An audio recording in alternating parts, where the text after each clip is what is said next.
आप लोगों ने सुना होगा कॉपी पेस्ट। इस कॉपी पेस्ट का आविष्कार हिंदुस्तान में हुआ। अच्छा। और हमारी महिलाओं ने किया। वो नीचे वाले होठों पर लिपस्टिक लगाती है, ऊपर 2 बार पप पप करती है और हो जाता है कॉपी पेस्ट। पप पप का जवाब नहीं। बहुत अच्छे। नहीं, मैं सच बता रहा हूं, तो मातृशक्ति को प्रणाम करता हूं। क्या गिद्ध दृष्टि है तेरी, वाह। 4-4 लाइनें आपको गा गा कर सुनाऊंगा। हाँ बेटा। कवि कम है और पहले कवि के रूप में आप लोगों के बीच में हूं। आप लोग जब बाजार जाते हैं तो आपने देखा होगा कि फल बेचने वाला फल को बेचने की कला जानता है। वो सड़े गले फलों को नीचे रखता है और ताजा फल सबसे ऊपर रखता है, जिसे दिखाकर आपको बाकी के फल बेच दिए जाते हैं। आज के कवि सम्मेलन का पहला कवि मैं हूं, जिसे दिखाकर खुद सब्जी वाला भी खुद को बेचने का प्रयास करेगा। 2 नारंगी भी। भाई साहब, नारंगी मत बोलो, यहां पे कांग्रेस की सरकार है। नारंगी से क्या मतलब है? नहीं, देखो, अच्छा एक चीज मैं आपको पहली बता दूं। देखिए, मैं राजनीति पर कविताएं सुनाता हूं, लेकिन आप एक चीज में, जितने भी लोग बैठे हुए हैं, आप लोगों ने अपने आनंद के लिए इस कवि सम्मेलन का आज यहां पर आयोजन किया है। आप बिल्कुल भी पार्टी बनकर मत सुनिएगा। हाँ। वोटर होकर के आप सुनेंगे, आपको बिल्कुल आनंद नहीं आएगा। जनता होकर के सुनेंगे, आपको आनंद की पराकाष्ठा तक प्राप्ति होगी। इसलिए आप लोग जनता होकर के सुनिएगा। मैं किसी भी राजनीति से, मेरा कोई लेना देना नहीं है। ना तो मैं कांग्रेस का आदमी हूं, ना मैं भाजपा का आदमी हूं। आदमी तो खैर मैं मायावती का भी नहीं हूं। कई बार लोगों को हुलिया उलिया देखकर शक हो जाता है, तो मुझे पहले से ही क्लेरिफाई करके चलना पड़ता है कि मामला बिल्कुल भी ऐसा नहीं है। मैं राजनीति पर कविताएं सुनाऊंगा। डॉक्टर साहब कह रहे थे बहुत सारे भाजपा के मित्र हैं, तो जितने भी भाजपा वाले हो थोड़ी देर के लिए पार्टी से इस्तीफा दे देना, आपको आनंद आएगा। एक और नई बात से शुरू करता हूं और फिर आप लोग जितना सुनना चाहें। बहुत अच्छा आप लोग सुन रहे हैं, धीरे धीरे आप लोग मेरे लायक हो जाएंगे, मैं आप तक पहुंच जाऊंगा। इस उम्मीद के साथ 4 लाइनें आप लोगों को पहले सुनाता हूं और फिर इस आनंद को आप लोग जैसा सुनना चाहें, जैसा ले जाना चाहें, वैसा आप लोगों को सुनाऊंगा। 4 लाइनें पहले सुन लीजिए। तुम तोड़ो वादा और हम निभाते रहेंगे, तुम तोड़ो वादा और हम निभाते रहेंगे, नाराजगी ऐसे भी हम जताते रहेंगे, नाराजगी ऐसे भी हम जताते रहेंगे, जब तक नहीं आते हैं 15 लाख खाते में, जब तक नहीं आते हैं 15 लाख खाते में, तब तक तुम्हें मोदी जी हम जिताते रहेंगे, तब तक तुम्हें मोदी जी। मैं कल को हार गया तो कौन देगा?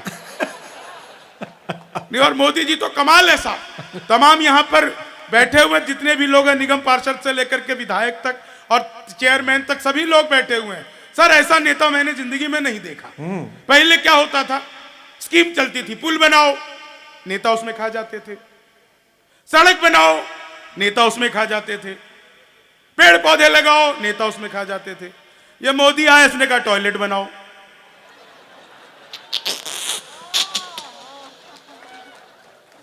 घर घर शौचालय। काफी भी नहीं, तो भाई साहब विकल्प ही नहीं छोड़ा। ले आदमी करे तो करे क्या। लेकिन 4 लाइनें आप सुनना, आनंद लेना। हाँ। आप अच्छा, बीच बीच में मैं इसलिए खांसता रहूंगा डॉक्टर साहब, ताकि अब आप लोगों को पता लग जाए कि मेरे पास दिल्ली का राशन कार्ड है। वो बता रहे थे आम आदमी पार्टी से, भाई बड़े भोले आदमी हमारे कुमार विश्वास, ये अभी भी अपने आप को वही सोचते हैं, कहते हमारे वाला, यही बार बार कहते रहते हैं। हमें पता भाई साहब, वो तो किसी का भी नहीं है। दिल्ली में पता चला आप लोगों को, पूरे देश में सबसे ज्यादा प्रदूषित पानी अगर कहीं का है, अभी कल ही रिपोर्ट आई, वो दिल्ली का है। मैं तो दिल्ली वालों को कहना चाहता हूं यहां से, और पियो फ्री का। फ्री में इससे अच्छा कुछ मिल नहीं सकता आपको। बस 4 लाइनें आप और सुनना, बस आनंद लेना। इसी आनंद के साथ ये 370 तो अब खत्म हुई। अच्छा, 370 जिस दिन खत्म हुई, लोगों ने कमेंट करने शुरू कर दिए। वो कश्मीर में जाएंगे, घर बनाएंगे, ये करेंगे, शादी करेंगे, विवाह करेंगे। मैंने 4 लाइनें लिखी, बस आपके आनंद में पहुंच जाऊंगा। स्वागत है। कश्मीर के लिए 4 लाइनें।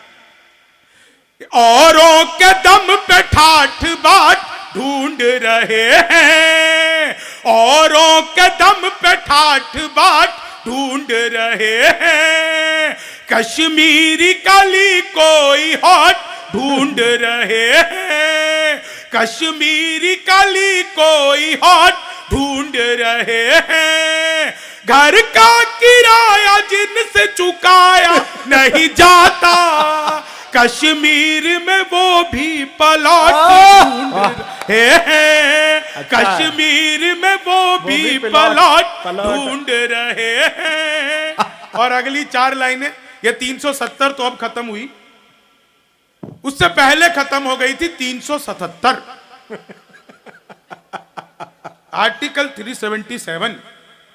आपको लगे कि कवि ने बिल्कुल सही बात कह दी, ये 377 है ही क्या? अच्छा, भाजपा वाले थे तो खत्म भी करवा सकते थे। 377 खत्म हुई। पहली लाइन में 377 को मैं आप लोगों के सामने परिभाषित कर दूं और चौथी लाइन पे आप लोगों को आनंद आ जाए, तो आप सबकी एक साथ तालियां चाहता हूं। 377 कैसे खत्म हुई साहब, और क्या है ये? लिमका समझ के लाए थे, माजा निकल गया। बस यही है 377। लिमका समझ के लाए थे, माजा निकल गया, ताजे की थी तलाश तो बासा निकल गया, कानून क्या बदला खुली रिश्तों की हकीकत, चाची समझ के लाए थे, चाचा निकल गया, चाची समझ के लाए थे, चाचा। और अनूप जलोटा आ गए कि आने वाले हैं?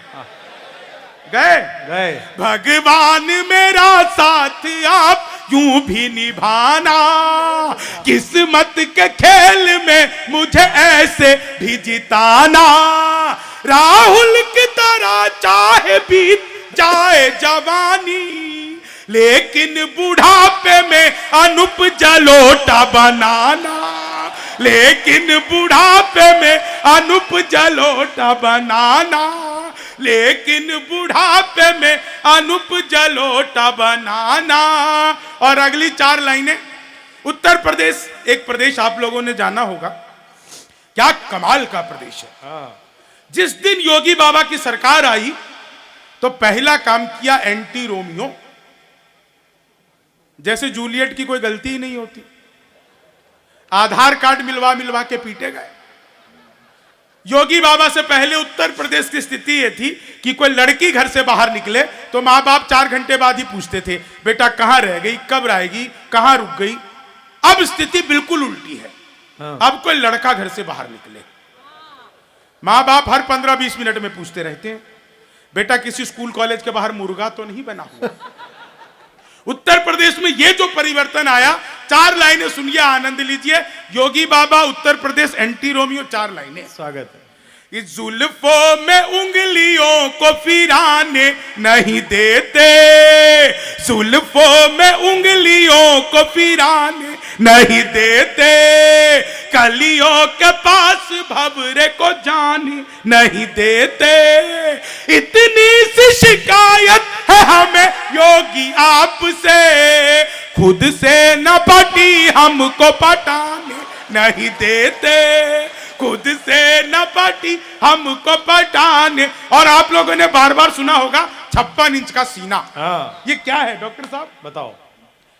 चेहरे पे एक रुआब नया चढ़ ही जाता है, इतिहास में मुकाम नया गढ़ ही जाता है, शादी के बाद बीबी अगर साथ ना रहे, शादी के बाद बीबी अगर साथ ना रहे, सीने का नाप इंच इंच बढ़ ही जाता है, सीने का नाप इंच इंच बढ़ ही जाता है, चीनी को जमा करके फिर से गन्ना बना दूं। मैं तो अद्भुत ही कवि हूं जी। अच्छा। सुबह ही आ गया था आपके विजयनगर में, हाँ। आकर के 45 मिनट तक ऑटो में घूमता रहा।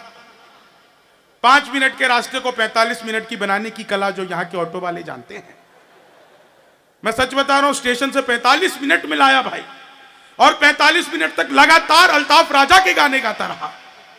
तो मैंने उससे 45 मिनट बाद पूछा, मैंने कहा भाई अल्ताफ राजा के बहुत बड़े फैन लगते हो। बोला मैं ही अल्ताफ राजा हूं। सही जगह पे है वो। चीनी को जमा करके फिर से गन्ना बना दूं। मैं तो बड़ा ही अद्भुत कवि हूं साहब, सच बता रहा हूं। हाँ। वो क्लास में अध्यापक आए, बोले कौन बेवकूफ है, खड़ा हो जाए। तो मैं ही खड़ा हो गया। बोले तुम बेवकूफ हो। मैंने कहा नहीं सर, आप अकेले खड़े अच्छे नहीं लगते हो। चीनी को जमा करके फिर से गन्ना बना दूं। हिंदी के अध्यापक आए। अच्छा। बोले लड़की में बड़ी की मात्रा आएगी कि छोटी की। मैंने कहा पहले लड़की दिखाओ। लड़की बड़ी हुई तो बड़ी की, छोटी हुई तो भी बड़ी की, हमें तो लड़की देखने से मतलब। चीनी को जमा करके फिर से गन्ना। संस्कृत के अध्यापक आए, बोले तमसो मां ज्योतिर्गमय, मैं इसका हिंदी में अनुवाद करो। मैंने किया, मां तू सो जा, मैं ज्योति के पास जा रहा हूं। चीनी को जमा करके फिर से गन्ना बन। अच्छा। हिंदी के अध्यापक दोबारा आ गए। अच्छा, दोबारा। बोले राहुल गांधी देश के प्रधानमंत्री बनेंगे, इसमें कौन सा अलंकार है। मैंने कहा जी असंभव अलंकार। चीनी को जमा करके फिर से गन। वो मोदी जी चले गए थे नासा, वैज्ञानिकों ने 2 मिसाइल दे दी। मोदी जी ने पूछा, बोले इन मिसाइलों का मैं क्या करूंगा। वैज्ञानिक बोले सर आपको तो आदत है, फेंक देना। चीनी को जमा करके फिर से गन्ना बना दूं। हिंदी के अध्यापक फिर आ गए। अच्छा। बोले आमंत्रण और निमंत्रण में क्या फर्क है। मैंने कहा जो निमंत्रण नीम के पेड़ के नीचे से दिया जाता है उसे निमंत्रण कहते हैं, जो आम के पेड़ के नीचे से दिया जाता है उसे आमंत्रण कहते हैं। चीनी को जमा का। अच्छा, बहुत दिनों बाद मैंने इतनी सारी महिलाएं एक साथ हंसती हुई देखी हैं। नहीं तो इनकी कोई गलती नहीं होती, इन्हें ब्यूटिशियन समझा के भेजता है। बहन जी ज्यादा मुंह फाड़ के हंसोगी तो चेहरे के पीओपी की कोई गारंटी नहीं। चीनी को जमा करके फिर से गन्ना बना। मैं तो ट्रेन में आ रहा था, बीच वाली बर्थ पे सो रहा था, ऊपर पे 30-40, नीचे पे 60-70। तो 60-70 वाली ने ऊपर वाली से पूछा, बोली बहन तेरी उम्र क्या है। बोली होगा कि 18-20। अब उसने उससे पूछ लिया तेरी क्या है। बोली होगा कि 38-40। मैं तो 20 के बरस से धड़ाम से नीचे गिरा। बोली भाई साहब क्या कर रहे हो। मैंने कहा जी पैदा होने की कोशिश। चीनी को जमा करके फिर से गन्ना बना। गणित के अध्यापक आ गए। अच्छा। बोले मैंने तुम्हारे पिताजी को 2000 रुपए 6% ब्याज पर 10 दिन के लिए दिए, तो 10 दिन बाद कितना लौट आएंगे। मैंने कहा जी वो नहीं लौट आएंगे। बोले क्यों, तुम्हारे पिताजी गणित नहीं जानते। मैंने कहा जी आप मेरे पिताजी को नहीं जानते। चीनी को जमा करके फिर से गन्ना बना दूं। अंग्रेजी के अध्यापक आ गए। अच्छा। भाई साहब। हाँ। बोले खूबसूरत लड़की को अंग्रेजी में क्या कहते हैं। मैंने कहा जी आई लव यू। चीनी को जमा करके फिर से वो दोस्त बोला यार मौका लगे तो शादी कर ले। मैंने कहा मौका ही लग जाए तो शादी करके क्या करूंगा। चीनी को जमा करके फिर। बहुत दुष्ट है, बहुत दुष्ट। बोलो वाके बिहारी लाल